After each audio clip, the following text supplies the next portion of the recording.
This is a tractor. Specifically, it's a Yanmar diesel tractor, 180. Fairly small, but same rules still apply.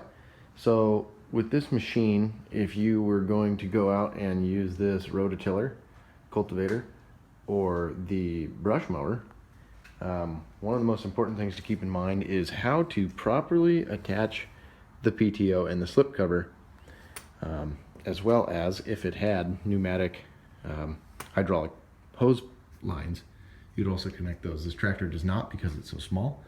So making sure to keep your fingers out of the way when installing the PTO shaft, making sure the spline's aligned correctly, and that the machine is off. Next thing I'd like to look at is the ROPS, the rollover protection strut or rollover protection system, which keeps the vehicle from smashing your head if it rolls over. And a lot of tractors you can take them off, but I highly recommend leaving them on because that's what their intended purpose is. Next is a seat belt. Most tractors come with them. Many people never wear them, but I definitely recommend it because if you do roll, it will keep you in the seat, which then allows the ROPS to protect your head from a rollover. Next is earmuffs. Earmuffs are an essential PPE for using a machine because extended hours of use can damage your hearing. They're very noisy, and especially because it's a diesel, it's going to be even louder than a gas. Next is the double brake connector right here.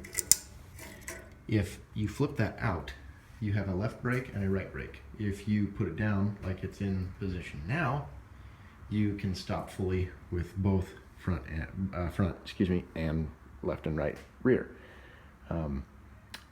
You can also use it to steer. Next is the gear shifter. This knob should always be left in neutral and the park brake should be set when you're parking it like it is.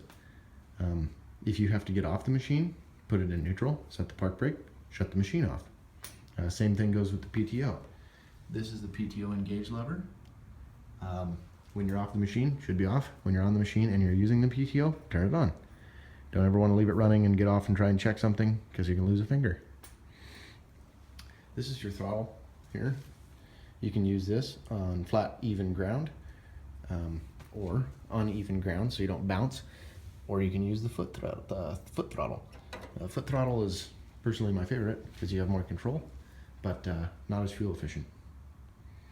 These weights on the front, I'm not exactly sure how much they weigh, but they keep the machine's front end on the ground, because if you're running an implement on the back, such as a mower or a rototiller, which weigh a substantial amount considering this is only a 180, those weights keep the front end down so you don't endo the vehicle or do a backflip. One thing I did notice that the owner of this machine did not do was they didn't take out the keys,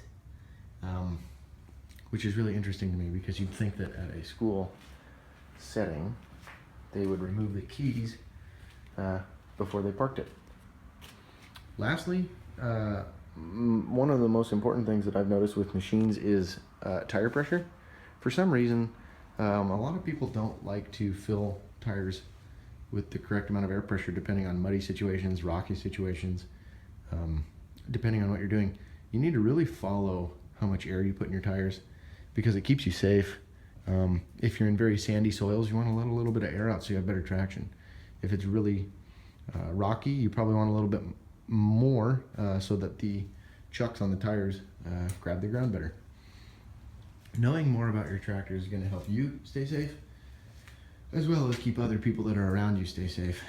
Although this is a pretty small tractor, it's the only thing that I had access to down here at school.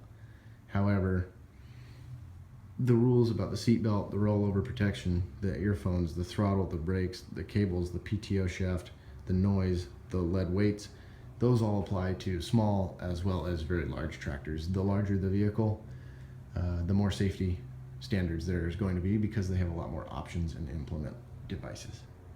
Thanks for watching.